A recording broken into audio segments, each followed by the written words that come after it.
Nazana moi ba message au na transmettre au Nzamba le Belinga. Et la première message, je voulais parler sur Constant Moutamba. C'est parce que Constant Moutamba avait touché les interdits. Il a touché Interdit. Interdit en Ouezaki, il a touché les choses sacrées, il a touché l'église. Et personnalité juridique, pour nos soins, il faut s'allier à la confession religieuse. Non, bien. Pour nos personnalité juridique, il faut s'allier à la confession religieuse.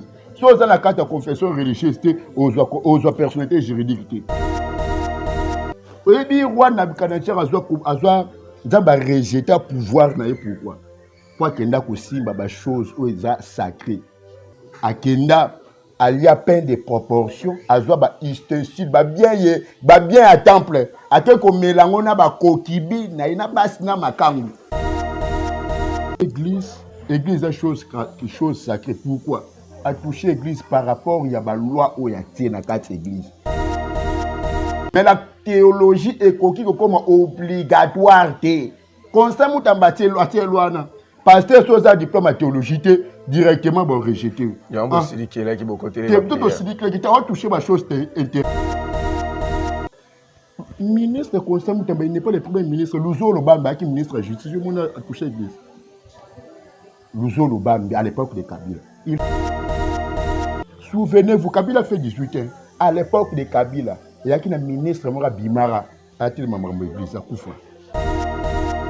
Mais grâce à Nzambe ya likolo na, parce que Dieu t'a appelé à être élevé. Mais tu dois renoncer d'abord à ces choses. Ce rôle et que le président de la République a zongisayo, a rétabli une fonction. Tu dois te repentir et n'ose pas toucher l'église de Dieu. Prière on a qui Zambala qui singa, j'ai vu, on a arrêté Paul Kagame. Paul Kagame sera arrêté. Mon nom c'est Paul Kagame sera arrêté. Et deuxième des choses, j'ai dit au Constant Moutamba, cherche les hommes de Dieu. Babon de la Ponaï. Parce que Nzamba Zaki mécontent. Il y a des décisions qui contre l'église. Tu avais touché aux interdits, aux choses sacrées. Luka Bassel Nzamba. Babon de la Ponaï. Et on appelle ce numéro dans le téléphone. Nabon de la Ponaï. Nzamba Salo grâce. Les chefs de l'État peuvent te rétablir. Ça fonctionne.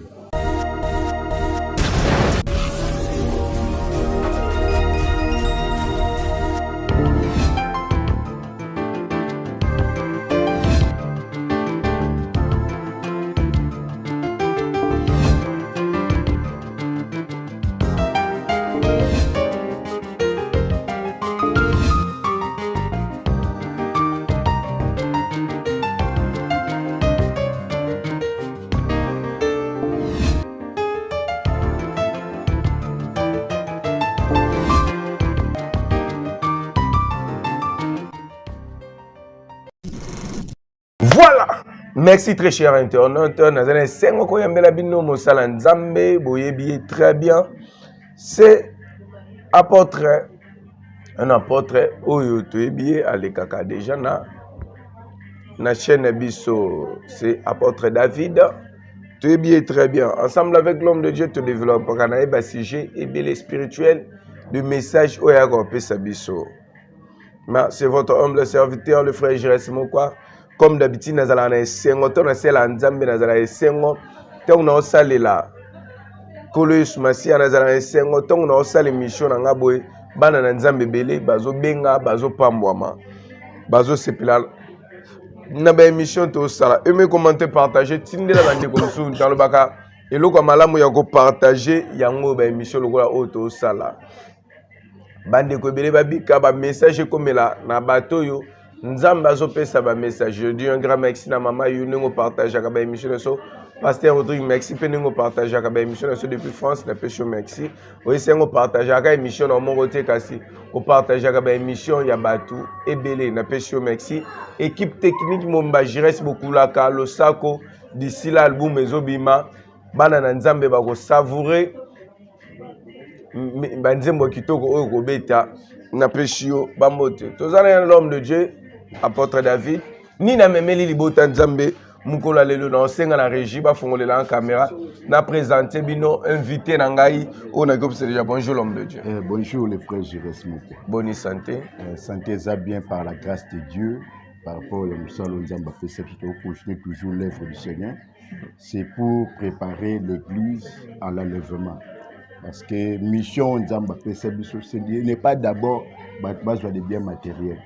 Batu bazwa bandaku, batu bazwa mabala, batu bazwa voyage, batu babonga non. Mission on Nzamba pesa église, après ça bassin Nzambe. Et ça premièrement, tout kendo zwa Isaac, akendo bala Rebecca. Le Eliezer de Damas mission Isaac akendo lukela Isaac, akendo lukela Isaac mwasi. On se comprend. Donc à Isaac, aka lukela mwasi Rebecca. Or, Eliezer de Damas a sa image, il y a un ministre de Dieu. Monsieur le ministre de Dieu. On a une mission. Il y a que Isaac, moi, c'est Isaac. Isaac, c'est le Seigneur Jésus-Christ. Auto ko Rebecca. Rebecca, c'est l'église. Auto ko bali sa église na Yesu. Mission Yesu c'est préparer son épouse qui est l'église à l'enlèvement. Il y a quand même na ba médias, na ba chaîne, na ba YouTube. On a voté que Jésus revient bientôt et sa mission on Nzamba possible. Comprenez, c'est un apôtre, vous sentez révélation, sagesse dans le lengene miel zobima, un apôtre zamuto panzaka kosi abimisi miel pona libota na Nzambe ebima. Tant tezali esengeli ba koluka Rebecca pona komemela ye Jacob. Oaza image ya comme me Isaac. Isaac oaza image ya. Donc Rebecca a épouse moi c'est pour kendo bali ça et pas Christ oaza Isaac. Et ça peut mission au Naomi azaki nango. Yo zwa Ruth yakobali c'est la Boaz. Boaz a image à Jésus, Ruth a image église au bo kendo bali c'est la Jésus. Mais pour na bala il faut Naomi a image ya ba sai na Nzambe, ya ba ministre de Dieu. Et deuxième volet Naomi a changé. Il y a révélation dans le ministère. Naomi a appelé Saint-Esprit. Saint-Esprit est dans l'église, avec le na Christ. Donc c'est l'enlèvement. Merci. Voilà l'homme de Dieu. Alors, non, je ne sais pas si on peut pas de problème. Alors, Seigneur n'a recommandé mission entre saintes mains, n'a recommandé les journalistes et les frères Jérès entre tes mains, n'a recommandé dans les 5 continents entre tes mains. La Bible dit ceci, dans l'heure de détresse, Dieu leur envoie sa parole et sa parole est délivrée. Et mission à l'élo et augmenter savoir à peuple et édifier peuple et délivrer peuple. Le Saint-Esprit le la bisu. Na kombo na Yesu Christ na bondeli bongo. Amen. Amen.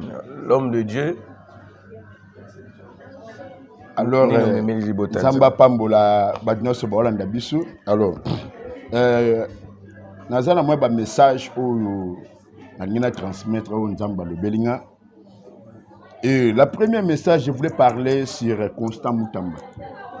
Arrestation à Constant Moutamba. Vous voyez, cause où est-ce que le Constant Moutamba a l'arrêté, les lois publiés, les lois à l'arrêté, les lois à la salut. C'est pourquoi, c'est premièrement, c'est parce que Constant Moutamba avait touché les interdits. Il a touché interdit. Interdit. Interdit en Ouezaki, il a touché les choses sacrées, il a touché l'église. Tala. Bon, Kiltis est basé bien dans Mbokao, mais Batikal aussi l'église. Église Nanzambe. Même s'il y a des faux pasteurs, même s'il y a des vrais pasteurs, yoko yate yo homme politicien ou yako tia ordre wana. Église c'est sacré, église des années. Bible plus bien interdit, mutua ti asimba biloko eza sacré. Constant Moutamba lelo comme na ba complication. C'est parce qu'il avait touché l'église. Et ngana lobara ngokala.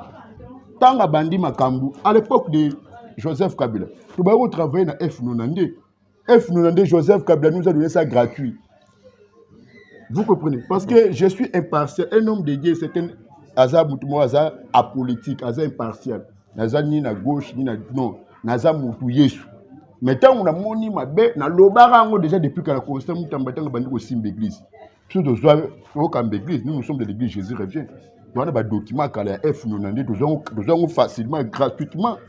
Mais il y a au côté personnalité juridique. Et personnalité juridique, pour nous, il faut s'allier à la confession religieuse. Non, yoka bien. Pour notre personnalité juridique dans l'église, il faut s'allier à la confession religieuse. Si on a la carte de confession religieuse, aux personnalités juridiques. Ce qu'on est sûr. La confession religieuse, ma père, n'a pas bien. Ce qu'on a dit, s'allier à Bangokoma. Dans le bas de l'euro depuis Kala, que Constant Moutamba, Dieu va lui troubler. Ndenga bandi aussi l'église. Il dit que bato aner bayati l'église. Ah, les gens de aner, j'ai mon gars à recevoir bango. Il dit que petit bimi sambongo pour nos ma personnalité juridique. Toi qui na F90 avant entrer à Fatiki. Avec Kabir travailler na F90. Donc Fatiki payé premier mandat de travailler na F90. Mais il y a changé à tes personnalités juridiques. Et personnalité juridique, c'était de $600 comme ça. Et pour nos zwango, il faut qu'on ait la carte de confession religieuse. Et bien là, passer la confession religieuse, ou s'attendre qui n'a s'affilié pour la personnalité juridique. Pour ceux qui n'ont pas de pour la personnalité juridique, on peut se numéro. Bon, il y a contrôle. Si on a contrôle, il faut pas kanga église. Et bien, roi Nabucodonosor a rejeté le pouvoir. Pourquoi? Pour qu'il y ait des choses sacrées. Akenda, il y a plein de proportions. Il y a des ustensiles, bien à temple. À quel qu'on mélange, on a des kokibi, il y a des makangu. Zamba silique. Vous comprenez? À qui a eu des ustensiles, donc bien sacré. Plein de proportions, ils ont décidé pour les sacrificateurs. Bien, ils ont sacré pour les sacrificateurs. À qui a eu Ango, Nakata à Jérusalem, pour à l'époque, Babylone, et les États-Unis, actuellement, grande puissance, et qu'on a monde mobile. À l'époque, là, parce que je suis un docteur et un apôtre, à l'époque, là, Babylone, la grande, il y a une grande puissance, et dominer le monde entier. Et Israël est en captivité. Donc, il y a une captivité, il y a même un temple. Il y a des locaux interdits, des choses sacrées. Il y a des ustensiles, bien il y a temple. Ah, ça ici fait, avec ici des camarades, azo mela masanga, na ba sandumba, na ba kokibi na roi, na ba konkibi na ye, na biloko sacré. Et à mon avis, le beaucoup moins bimi, il commis compter, peser et diviser. Il y a un roi Nabucodonosor dans le livre de Daniel. Pourquoi? Mon prophète, c'est une interprétation, Daniel. Abiroi, Zamba compter yo, apaiser, pas diviser le royaume. À diviser le royaume. Denga le bébé m'a comme ça. Pourquoi le royaume y en a comme un souka? C'est parce qu'il avait touché les choses interdites. Bon, notre ministre de justice a touché. Le ministre de justice, Constant Moutamba, il a eu un combat. Il a touché l'interdit. Oui, il a touché l'église. À une église, il a touché la Bible. Il a touché l'église par rapport. Non, écoutez. A touché l'église est chose sacrée. Pourquoi? A touché l'église par rapport, il y a une loi où il y a dans la carte église. A tié photo sur ma personnalité juridique. Oh, vous avez dit dans F90. F90, n'a pas répété pendant l'oba. F90, Kabila PCB sont gratuits. Vous comprenez? Il y a un bandit baguerre, il y a un bandit baguerre, il y a un moni makambo et bandit. Parce que Dieu, Nzamba, c'est pelité. D'accord, il y a l'église. Et comme il a permis de culte, il faut ressemble à la loi et il faut pasteur, c'est la théologie. On ne refuse pas. Moi, j'ai la connaissance de la théologie. Vous comprenez? Mais la théologie est comme obligatoire. Constamment, tu as loi. Pasteur, si tu as un diplôme en théologie, directement rejeté. Il y a un aussi qui est là qui est côté. Il y a un aussi qui est là qui a touché ma chose interdite. Paul a fait la théologie. Un homme dédié. Écoutez d'abord. Le ministère, c'est une vocation. Le ministère a la vocation. Et il y a la tefotanga, non. Zamba consacre Moussa, le Dieu le sein de sa mère. Le ministère est un totanga. Parce que Pierre a tangate. Jean chapitre 7, verset 15. Pierre, c'était un homme sans instruction. Mais revêtu par la puissance du Saint-Esprit. Azoté, yana bato kutu batanga. Batbaso kama. Jésus a étudié. Jésus a étudié. Batbaso kama sagesse ou route dans le pour te bien quoi la mouti. Il y a moins de balouti. Jésus a fait la théologie. Mais Constant Moutambaye, je le respecte, ministre Constant Moutambaye, a tiré l'eau quoi, il faut pasteur aussi la théologie. Au toucher déjà ma chose interdite, réfléchir dans la Bible. Quand les rois, les Saül, Saul, quand il était encore Saul, il persécutait l'église. Avant, on peut exécuter l'église. Dès constant Moutamba. Oh, moi, je vais fermer les églises. Parce qu'il faut ça la théologie. Atiba loi, il faut ma personnalité juridique. Ça coûtait $600. Et c'est là qu'il faut qu'on ait la confession religieuse. Si on a la confession religieuse, directement dans l'église. On est au Sambela qui peut na. Tout au Sambela pour na. Ngana loba qui que Dieu va le compliquer. Il y a un moment de complication et bandi. Vous comprenez? Tout chaque église en Zambie. Tala Bible le bien. Yeso loba.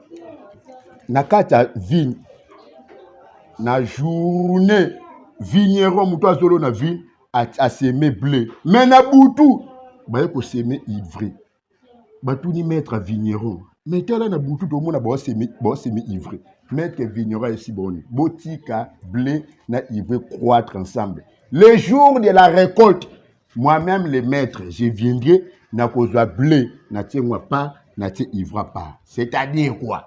Les champs, c'est l'église. Dans cette église, il y a aussi des bleus, il y a bateau bazar, bateau il y a aussi des livrets. Il y a pas de pasteur, mais le ministre il y a tout ordre wana. Il y a tout fermer l'église wana. Non, maître ya vigneron eza Yesu. Mukola suka akuya akocha ba vrai pasteur baza image ya blé à part, akocha pas faux pasteur. Au bazar image ya ivra pas à retomba ivre yemo mettre à vigneron Jésus il a sa charge na basai mais yoko ya to cha ba loi bon il y a un moment de là comme la complication je parle au ministre Constant Moutamba moi j'avais prédit cela dans bandi makambo bata aner baya en église biso le kenda ko s'affilier na confession religieuse toi na numéro na biso 050 comme ça si j'ai une bonne mémoire voilà numéro on a payé l'argent là-bas. Je sais pas passer. Pardon? C'est ça la biso na bien. Il y a une église mususu. Nzamba lobeli mutu abanda musala. Mutabandi musala. Il a absolument rien. Mais Dieu lui a dit commencer l'œuvre. Muto souffrir dans le ministère bandi suma ba chèvre bandi ko nyoko. Yo ko se mutamboye ke mutu wane fata na théologie et deuxième des choses. Sur azana ba personnalité juridique ba documenté faut au kangai. Mais nzamba esi mutu ndo banda musala. Ce n'est pas ça. Église en train toucher non bien ministre Constant Moutamba il n'est pas le premier ministre Luzo Lobamba qui ministre de la justice il a touché l'église Luzo Lobamba à l'époque de Kabila il fait un ministre de la justice quand il parlait qu'il va détourner chaque il a dit quoi si c'est chaque mois 15 milliards et côté na ba poche à battre lui il a parlé ngana politique à Loba mais est-ce que on a déjà signé l'église tala les gens ngana le belo mobo. Souvenez-vous, Kabila fait 18 ans. À l'époque de Kabila, il y a un ministre Bimara a été le membre de l'église à Koufa. Comme bon héros Timana, à 18 ans Kabila, il y a un ministre Bimara, il y a justice car Luzo Lobambité. Ministre Bimara a justice, a été le membre de l'église à Koufa. Frère Constant Moutamba, je t'appelle frère, tu es un ministre, je t'appelle sur le conseil. Frère, au monde marambo sibi ngana yeba tonke comme le bongo le commis pour l'ando ça la démission de le combe mais grâce à Nzambe ya likolo na parce que Dieu t'a appelé à être élevé mais tu dois renoncer d'abord à ces choses soro limo rumela et que Moussa et que président de la République a zongisa yo a rétabli yo na ba fonction tu dois te repentir et n'ose pas toucher l'église de Dieu n'ose pas n'importe l'église est belle. J'ai beaucoup de pasteurs dans la relation là on est là côté na ba confession mususu au penage au tali père wazano leli mais il est obligé il est obligé parce que le ministre a parlé il faut qu'il y ait une confession religieuse toi na 9 confessions religieuses na RDC ben monsieur que côté tina catholique vous comprenez pardon mutu nini pour raconter personnalité juridique yanga na compte Kabila tie et donc pas au compte Kabila ngana apolitique nazani mutu Kabila nini na mutu Yesu mais ce type là avec le F nonandé on marchait bien le F nonandé allez vous renseigner F nonandé à la tête pour ma personnalité juridique $600 il est pasteur au Kemba au Sahel. Pour nos gens qui est $50, il faut glisser quand on a confession. Parce qu'on a ministre. Vous comprenez? Et là, on a envoyé sa ministre à se repentir. À l'occasion de la bonne de la Pologne. Puis, à toucher sur l'église. Même pas permis de culte. C'est gratuit. Na biloko wana na fondement moko parce que ba pierre bazwa ba permis de culte te. Ba biloko wana pasteur il faut au côté théologie non. À bannir ba biloko wana. Président de la République ozongisa. Et c'est quelqu'un qui a de l'avenir. Donc à se repentir premièrement renoncer na ba biloko wana. Et Dieu va le faire grâce à Dieu toucher mon président de la République en rétablir na fonctionnaire. Donc moi mukina ngana lo pour na frère Constant Mutamba, le ministre Constant Mutamba yangwana. Et puis on appelle ça conseil. Le ministre Baroya après Constant Mutamba n'ose pas toucher l'église de Dieu. Peu importe makambo mona, ata boye que pasteur a Sainté, au pasteur a Saliboué, au mabemo be comme une église songolo pakala. Bible le bien, tu toi qui juges un homme de Dieu, un serviteur de Dieu. Romains 14 premier. Yozana nous juger. L'homme spirituel juge tout. Hein? L'homme spirituel, il y a révélation. Comment on a singulier? Les hommes spirituels jugent tout. L'homme spirituel. D'abord, qui est spirituel? C'est Jésus d'abord. On a dit l'homme. On a une révélation. On a bien écrit. On a les écritures. Mais c'est l'esprit qui fait vivre. L'homme spirituel, ce n'est pas le ministre Constant. Ce n'est pas un homme politique. L'homme spirituel n'a singulier d'abord, c'est Jésus. Et surtout, Kiti, la doctrine, l'homme spirituel, c'est un homme de Dieu.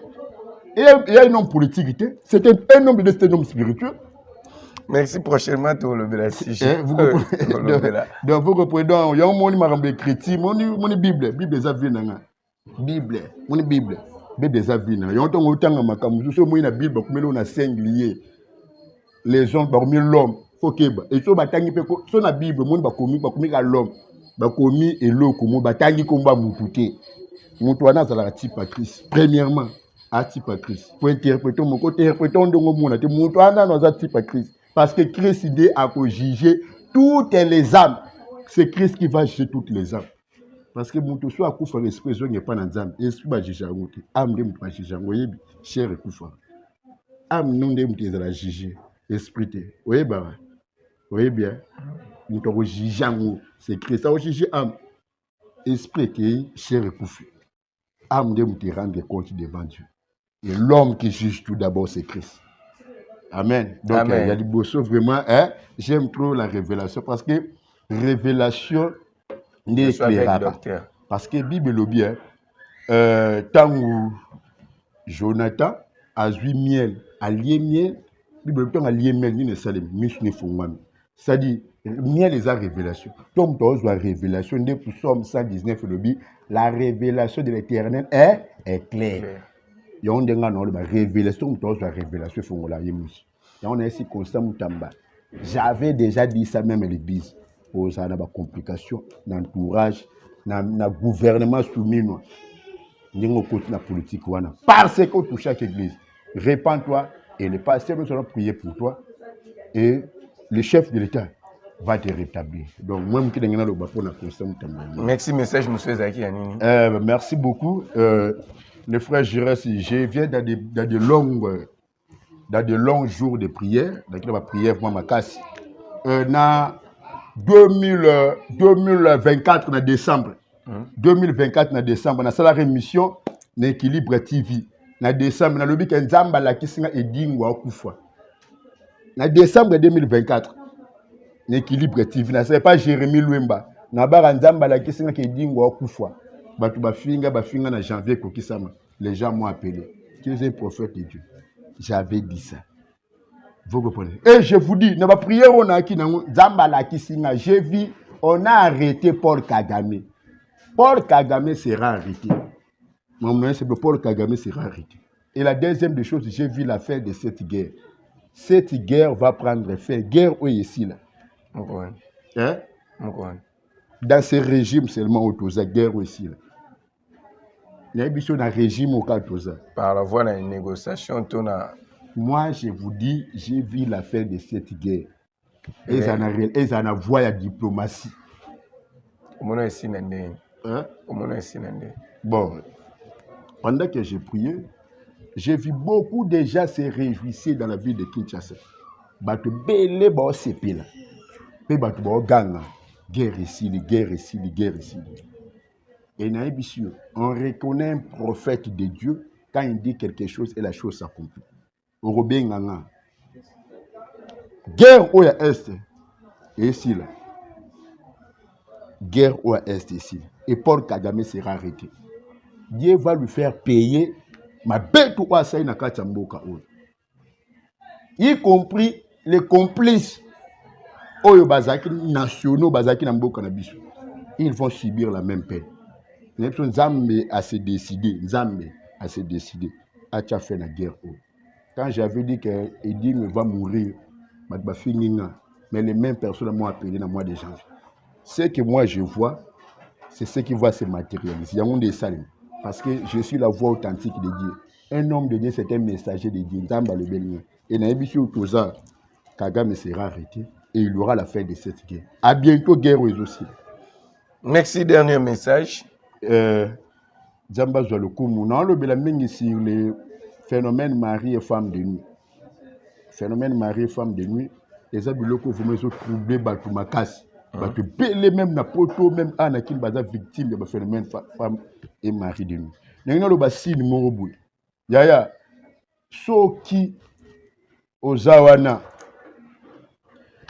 Oza par exemple, Neko la Bayandi. Les gens de Kintuidi, Batwa Kintuidi. Kintuidi, Eza maman n'apporte spirituel ou écoute Saraba femme de nuit, ba mari de nuit. Yoza, nous en a kin, ah. Moza Kintuidi, moi, mobile, Moza, moi, si moi, Benambo, Canabino déjà préparé pour naïe. Pékin, tu dis, et ça a un phénomène mon inceste. Écoutez, l'inceste. Qui tu dis à l'inceste? Au cause à la, aux awa, mais Namboka déjà basé la cousine na yo mo mobali na yo. Vous comprenez? Inceste, inceste on a le bas. Même y a qui tu dis, même à ta yo, au salaire inceste nan de ko na yo. Au lequel amour repentance et délivrance té. Inceste coach appelle déjà ma femme de nuit, na ba mari de nuit. Phénomène qui tu dis. Qui tu dis wana ba boma même basia. So moi si nous allons mboka ndeko no mode ba kanga de na famille kay abala yo ye a moi mobile ana kino bali moi si mususu awa yeba ke mwana mwasi wana abando yelo lokola femme de lui na butu et deuxième des choses so bajo bota bana bando buma banana jusqu'à ce qu'il faut payer sa mbongo so pesi mwana mwasi na mbongo ndatiki et ngana ki na maître na ngabola pour na woshile ba monde wana maître bola c'est un grand magicien maître wana abandé ko kanga pi ba phénomène qui tu dis. En ça la prière, c'est la prière pour aller moi partir à toilette, aller moi bimi na mboka na bino. Akangi moi siwana. Bino bo pese ka ba taba bo pese mbo. Aketi na mboka na bino na mboka bayanti. Do akangi moi na moi siwana. Akangi aya le souter le roi femme de Dieu envers eux. Aya le souter au compliqué. Aya le souter au bomabana parce que qui tu dis so za moi mobali. Baba ila ko de moi si na mboka. So ko bali moi ah yeba moi na moi siwana mboka. Abandouya, le rôle la femme de nuit. Et deuxième des choses, abandou bomabana. So moi na moi ça na boti aboumi banana. Et avant comme ça moi na moi c'est stérile. Vous comprenez? Yongo na web ça bande ko phénomène qui tue des asines mora makasi. Yaya yo za muyanti. O balande ko na yo balande ko yeba que tu as des femmes de nuit. Femme de nuit a même blocage, a même stérilité. Et bien là bas basi ba stérile lo. Et il y a conséquence à ma femme de nuit. Phénomène qui tu dis, je vous dis, Banazambe, et quand il s'accaba mari et femme de nuit. Et ce qu'on a dans la religion, et on a dans l'école, il y a Bayad, je vous dis, on a mari de nuit qui ont sakanati. Femme et mari de nuit. Oh, wanamboka, tout mobile wanamboka, yo mwana mwasi wa muyant. Bakangelo déjà mobile wanamboka, oh yo bala yo. Et yo ye awa, obali mwasi, obali mobali mususu. Yeba ke mobile wana zanakanda. Abandonner le rôle de la femme de nuit. Vous comprenez? Ako tu as fait ma kelele, envoûté spirituellement bokabone. Ako kanga finance, ako kanga mabota. Nana sœur mo to cette les prières à qui mouyanti. Sœur wana aye a na ki. Atani classe mobile moi CP na abali. Mettons mobile wana bali, moi si na ya ki tuidi na mboka. Et mobile ne plus ya ki tuidi na mboka asiliki. Akanga sœur wana mabota. Sœur wana bota rati. Vous comprenez le frère, c'est wana bota. Tu vas prier, ti Zamba yo révélé que c'est rondengo bota te ana mobali na ye ya kitu di na mboka nda osale makambwana. Et nous sommes allés na village tu peux simbongo pour ba sous ba pesa mbongo na verser quelque chose dans mobile wana des phénomènes wana katana. Vous comprenez? Quand tu dis eza eloko moko ekotisaka ba femme et mari de nuit à makasi et soko za na vie de prière ya makasi tu seras victime. Moi je suis en cause stérile, yo mon pour mbalo cause stérile, oko bando bota be ba olia obana. Pourquoi? Parce que femme de nuit ou ati tu dis ayo combattre yo, ayo kanga mabota, ayo kanga même finance, makambo esimbati. Vous comprenez? Parce que moi si wana ki tu dis, to mobali wana ki tu dis, anakanda déjà na mboka na bino spirituellement bali sako déjà na ye. Mais yo ye anaki, oyo bala moi si wana facilika. Mais pourquoi biso ba église de rêver de respecter ba coutume ba bino au moment na kindoki? Très bien, opposé question moi bien. Écoutez, parce que même au moment na Israël qu'on va respecter la coutume. Christ est mort atamo na mokila respecter la coutume na ba. Écoutez, ya sabbat tikala ko 5 et 9 sur 5 ba discipline ne ba fêter la sabbat. Oza ki coutume ko na ba. Siko yemo pa les sabon li pratika mokola sabbat. Parce que biso ba coutume na biso ndeti ba ki chudi bongo. Au moment où kindoki Jacob abala ndeko na ye. Est-ce que je peux parler? Allô bana. Maramno ya Christ na no taper côté parce que Christ a beaucoup violé sabbat. Vous voyez bien. Yemorabi moi-même je suis le véritable sabbat, c'est moi je suis le maître de sabbat. On a sabbat. Babande ko sa musalate. Mais Yesu abik sabbat pour la sabbat. Yesu. Donc Yesu, la personne de Jésus, c'est lui le véritable sabbat. Sabbat pour la sabbat oko lambate. Oko lié ça nyamanoto osa musala morote mais Yesu mukola sabata a big sabbat Yesu mukola sabata a sala batu ba bien. Vous comprenez? Yesu yemoko il est le véritable sabbat parce que sabbat est un jour à repos. Yemora bi moi venez à moi pour tout ce qui est fatigué chargé moi je vous donnerai du repos. Donc yemora qui repos. Vous comprenez? Coutume ba observera coutume nini. Écoutez-moi. Parce que Bible il y a respecter la loi coutume. Coutume, on va respecter, c'est la coutume des dots. Tu peux respecter la coutume des dots.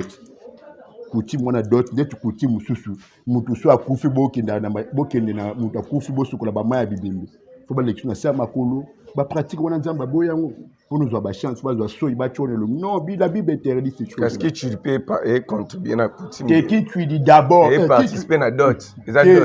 Qui tu dis sont des œuvres sataniques. Mais dans la cas, la Bible est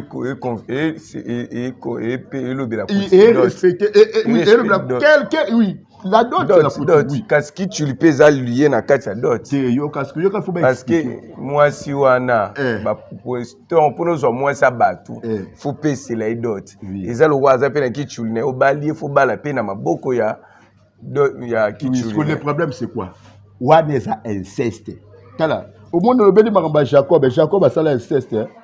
Maramba Nzambe za maramba tant wana na temps oyo tant Moïse ayo ya loi et yo ya Nzamba alongoli makambo inceste parce qu'après pas balaka ndeko na ye Sarah zaki ndeko na ye na temps ya Abraham ti ba Jacob inceste zalaki mais tant Moïse ayo ya na Exode tant Moïse ayo ya Nzamba yo pese ba loi si interdiction ya inceste Nzamba boyi inceste qui tu les ezalaka d'abord inceste o bala ndeko na yo soit cousine na yo. Il y a un inceste d'abord. Kindoki. Inceste d'abord kindoki. Ok, non, tout le monde a d'autres. Il y a oba non ndeko na yo. Zamba boy biloko. Ndeko no obo tana ndeko na yo. Inceste. C'est la malédiction. Bible dit, tu ne découvriras point la nudité de ta sœur, ni de la demi-sœur. La sœur n'a qu'à découvrir yangote. Ni de ta cousine. Lévitique le bilan. Mais yozo que nous mona, excusez-moi pour le terme. Bon, je vais dire ça en français. Yozo que nous mona nudité. Ya sœur na yo, ya cousine na yo, ya demi-sœur na yo, na qui tu dis à la bongo. Kindoki déjà? Vous comprenez? Nzambe interdit. Qui tu déjà kindoki, ça une très grande porte spirituelle. Il y a ma femme, na ba mari de nous. Vous comprenez? Donc inceste, tant na yangwe le cas déjà. Tant Moïse aye na loi, Nzamba pesi loi sur interdiction ya inceste. Vous comprenez? Nzamba pexi déjà makambo inceste. Et makambo d'autres, n'inga le belo mort. Frère, si on reçoit ces rabats, au PC là est d'autres complète té yoka. Au PC d'autres complète té. On soit mon abat. on peut se les d'autres complètes, c'est quoi tu as pu marier de nos femmes de nous. Parce que famille, on a, donc, babandoulouba, bah, éjecter femme ou mari de nous quand ils ont. Il y a aussi aujourd'hui, moi, il faut pas se les d'autres complètes. Pour nous, ça n'a pas de problème. Parce que tant que nous avons babandoulouba, et quand ils s'accapent, ma femme n'a pas mari de nous. Vous comprenez? Tant que nous avons battu, nous avons le beloko, bateau, bossala, hamakamu. Il y a Olinga chéri na yo tellement bolinga ni mingo melani makila. Oui bi ke ko melana makila ko te pas marier femme de frère Rosano sala ngo déjà kala mobosana et ko te avalement de sein olingi moi sunu mingo melani makila et ko te pas marier et femme de nuit. Nous le beloko ya transmission sanguine. Oui bi moi na ko bela moi na beli makile sili mais baki bazongise makila mutu wana ozongise makila o apesi makilo ebeta damete. Et quand tu as ma femme et mari de nous. Dans la délivrance, il y a une jeune fille mobile. Esprit à femme et il y a mari de nous côté de nous. Abelara makasa côté hôpital. Hôpital, ce que vous savez, makila s'il faut que c'est makila. Tant que vous avez c'est makila, maman moroboué. Oyoka, mon maman a bisa kyo makambuya. Esprit de la sexte, car maman, sœur moroboué. C'était une maman. Apesi bazwa makila les bazwa qui s'amona na mwasi. Ok, cette maman là était une sorcière. Donc bazwa qui s'inde sœur wana mwana mwasi na yo ka bien. Bazwa qui bazwa makila ya maman ona bazwa qui sa apesi bazwa makila les bazwa qui la mwana mwasi wana. Donc bazwa qui la yo ki babiki. Kana kozongi ça directement maman na zaki sorcière à côté ici mari de nous. Et c'est okolo mibali balinga keki ozwa mibali bu oyo instabilité na relation so comme on appelle instabilité na relation ça na mari femme de nuit ozwi mobali obeti 2 mois bokabwani instabilité ozwi mobali ba ngumela ti type ayo mona ke vine simba te ayo luka basala nzambe to bondela po na ye esprit ya mari de nuit loba na kota ki à partir mukolo oyo asenga ki ba pese makila na hôpital. Merci, voilà, TV Zangonga, tu continues sujet Oyo, tu as les 4 émissions, ça pour ta tolobela. Attends quelques signes, prochainement tu auras le bela. Bah, voilà, tu le bah, signe, bah, porte d'entrée. Oh, tu le bela, bah, porte d'entrée, n'engeni ne kotaka. Mais prochainement tu auras le bela, score des signes. Pour nous, bah, qui, aux a déjà, ma femme de nuit, elles ont manifesté. Oye, bah, on n'engeni. Tu auras le bela, prochainement. Docteur, en tout cas, c'est pas une émission la sagesse, façon qu'on répond. En tout cas, vraiment, depuis la salle de émission, cette fois-ci, on a senti que la salle émission a docteur. Dernier mot, numéro de téléphone. Alors, dernier mot, on a dit sabat. Kenzambe alingata fait na guerre ou et Seigneur lui tout bon de la makasi pour l'amboka pour nous. Et deuxième des choses, j'ai dit au Costa Moutamba. Cherche les hommes de Dieu. Babon de la Ponaï. Parce que Nzambaza qui est mécontent. Il y a des choses qui contre l'église. Tu avais touché aux interdits, aux choses sacrées. Luka Bassel Nzamba. Babon de la Ponaï. Et on appelle ce numéro dans le téléphone. Nabon de la Ponaï. Nzamba salo grâce. Les chefs de l'État peuvent te rétablir. Ça fonctionne. Alors, bande kotou. Oyo balandinga. Oya victime. Il y a marié femme de nous l'autre a réussi à couper la mouche. Bah si nous vraiment c'est belé, bah porte c'est belé. Même ndambo na lobby. Bah porte bah si c'est belé tout le prochainement. Donc bengangai même yopé muto na besoin la bien ba prière. Au moins ba finance de simbaté. Au l'autre aux na sama yo l'autre bandote ma tu vois les choses ne marchent pas. Tu vois que vie na yo simbaté marambo simbaté. Alors appelez-moi le docteur David, je suis là. Numéro na ngeza plus 243 90 41 20 633. Je répète, plus 243 90 41 20 633. Je répète, plus 243 90 41 20 633. Alors, nous avons des cognos. Bobenga, on l'a donné la prière. Et Zambé, on salo grâce. Aux à la complètement délivré. Pe au compte à beaucoup de likolo. Parce que mission est soit bisou. D'abord, il y a même batu likolo. Batu bakuta na Christ. Royaume bichier, ô mission Yeshua Pesibis. Merci, nous sommes arrivés à la fin de notre mission. C'était votre humble serviteur, le frère Jérôme Monka. Très heureux, il y a aussi la mission avec Dr David. en tout cas vraiment des révélations et bimi en tant qu'un serviteur on a pu nazali na soutirer pendant ma révélation moi belé na émission autosali aux a cas compliqué où ils ont dérangé n'hésitez pas à contacter l'homme de Dieu le docteur David aux a pour ça aux a l'enseigner aux a pour ça batangisa yo liloba nzambe aux a édifier la parole de Dieu appelez docteur David numéro des awana au PC ba cours en ligne cours en ligne pasteur mon a fait land sur cours en ligne na fait land na yabu la dernière émission ba cours en pasteur de Belgique alors à tous ça pasteur tous ça c'est aux a quoi aspiro c'est la nzambe tu aspires au c'est la nzambe tous ça na te reformer et Dieu te fera grâce. Numéro docteur David Ezawana so bengi pe frère Jires a copé son numéro docteur David so juillet était peut-être va Congo na so va courir à la moi passi le téléphone kangami a secrétaire te ayambaka téléphone yemoko soki kolo yesu masia abompe abateli biso un grand merci na équipe technique mon bato kutani prochainement merci bye.